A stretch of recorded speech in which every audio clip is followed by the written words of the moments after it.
guys to lead it. And then you got to grab a couple of young guys to develop to be a part of that fifth unit. So we're not there yet. We're still in the development stage of that.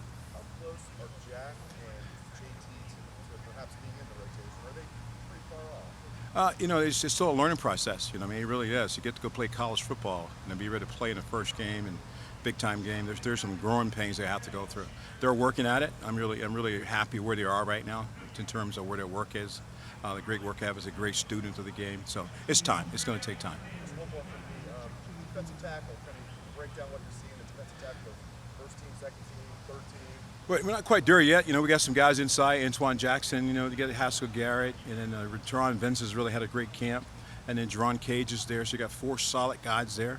And then I like the young guys. I like Talik. I like Mike Hall is starting to make a push. We got Noah Potter as a guy there. So we got some guys that we can hopefully plug in as we go forward. You've seen JT before a little bit, but seeing him on the practice field and work and stuff, what just stands out about him so far? I think one thing about him, he came in town in great shape. And you don't come in and start and get where he's going unless you're in great shape. So he did a great job of doing that. He's got a really high football IQ, and so he really understands the football game. And he's a video guy. He's a study guy. And I think that's why he's starting to advance so fast, because he's got some things that you have to have. You want to be an elite player.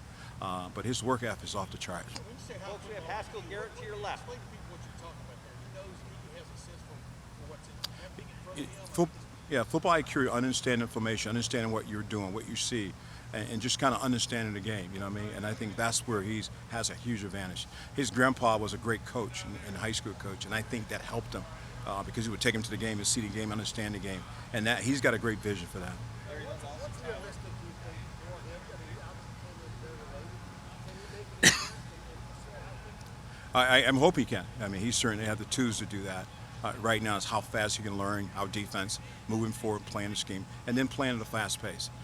People don't understand that when you come from high school, it's not as fast as they think it is until you hit the college campus. And now getting them up to speed, he's certainly working at it.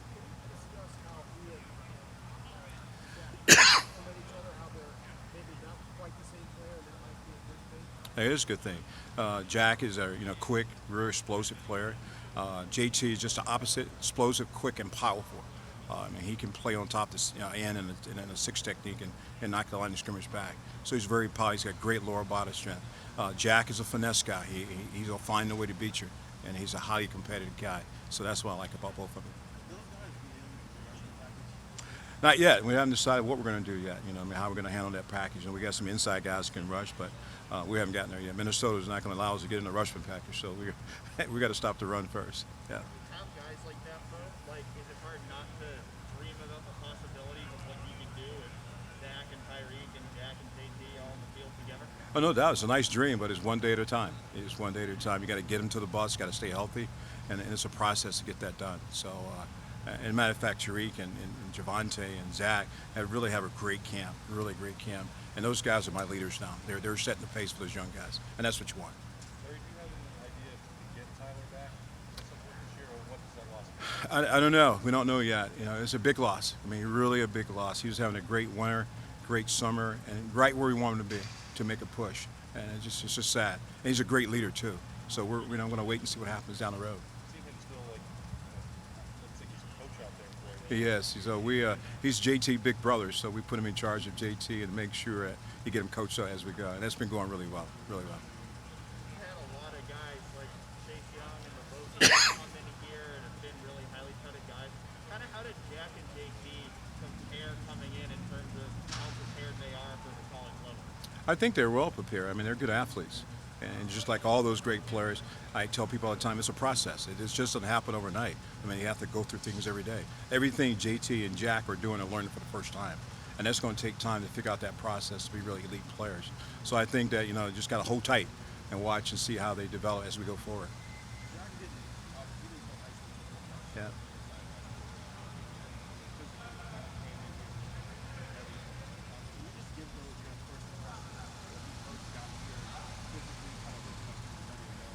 Not quite ready. He got in here, he's brought like 225 with 230 and walked in the door. He's brought 255 now, so he's put on almost 30 pounds of just muscle mass since he's been here. So it's been a transition. He didn't play football, and so he wasn't as strong when he came in. But over the summer, Coach Mick did and staff did a great job getting him ready. I mean, he's 255 right now, look really good. But that's the work he's put into it. Are they worried when that happens? I mean, it didn't happen that often. We didn't play football. Right. We're sitting there all talking about it. Yeah. Were you a little skeptical at first? I mean, expectations very high because he's a local guy, but I think he still has to get on the field and play. He has not played football almost a year and a half now, and spring football doesn't really count. It's just a fundamental thing. So we got to wait and see how he develops as we go forward. We got 15, 16 more days before the first game, so now we started pushing him to see what happens. Anything else for Coach? Yeah. Go ahead. What is it like going through a camp and trying to get a defensive line ready when you're playing Minnesota week one, which has one of the Big Ten's leading returning rushers, and trying to get them kind of acclimated for a Big Ten team in week one? Well, I tell you what helps us right now, our offensive line. Iron sharpen iron, and they're as big as Minnesota, so that's helping us right now. And then we got some elite running backs, so that helps us when we go against each other. So I think we're getting ready to prepare for them because our offensive line is so huge and very talented, and so it's going to get us ready for it. And that's a bonus for us to have that kind of height and weight that we can go against like Minnesota has. You watch video, you can't miss DeJuan Jones right now. From your vantage point, what kind of strides is he making? 360. He's really turned himself into a really great football player. He's on his way. He's very attentive. He's very powerful, very strong. He's got in a great shape. And so DeJuan is having a great camp. He's hard to run around. He's just so long and big. But it helped us because we're going to face that the first game. That defensive tackle spot with Haskell and Ferron, do you feel like you can get those guys on the field at the same time, or do you like them both better at that free touch? We're training to have guys to play both positions. And now instead of having 2 players, you gain 4 players. So both guys can play nose, both guys can play 3 technique. So that gives us some more depth, and that's what we're trying to do. We'll train other guys like that because they're veteran players. They can probably handle the playbook, and so far they've done really good. And Teron the same way. Teron can play 3 tech and nose guard if we want him to. What are the different things they have to learn to be able to play nose guard that they did in free tech? It's different. 3 technique gets more one-on-one in the pass rush. He's probably get more double teams than a nose guard will. A nose guard gets some combo blocks, so he's got to be more of an athletic guy, get off block. But it's a different position, yeah. Haskell had such a great season last year, Larry. Did you see that coming with Haskell Barrett entering last year? What's he done to get even better entering this year? The biggest thing, just staying healthy is the biggest thing to him. Just staying healthy going forward. He's in a good space right now, and he'll be a mark guy going into the season. Team's not going to know who he is, and we're trying to get more double teams as we go forward. But I'm really happy where he's at right now. That's an All-American accolade. I know, right. I'm sure you were high on him, but did that surprise how well he played last year? I think he came back with some resilience. I think he came back and really went to work after what happened to him. I think he really refocused himself and really concentrated on being a really great football player. And that's the way he practiced, and that's the way he played. You know what I mean? So it's kind of neat to see him do that. I mean, he's really a smart player, but he gets it, understand how to play the game. In the spring, the buzz was Zach had stepped up his game.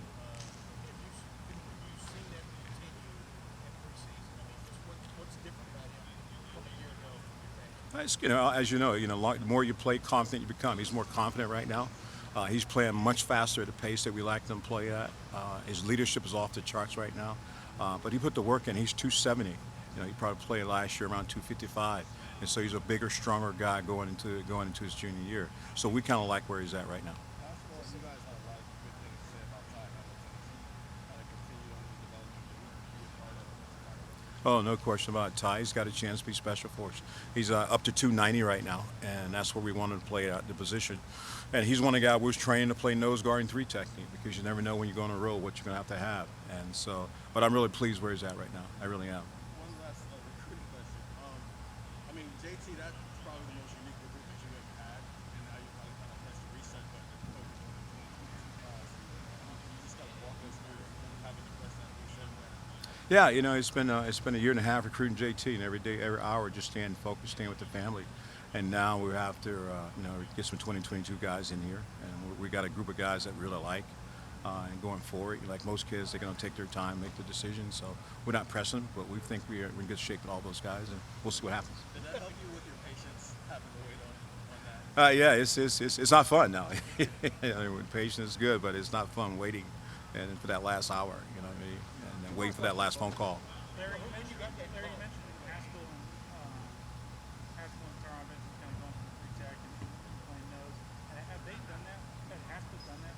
Haskell's done a little bit of it when he first came to sophomore. We had him at nose guard, But he's so smart. He can handle both positions very well, and so we're gonna play around with it, see what happens.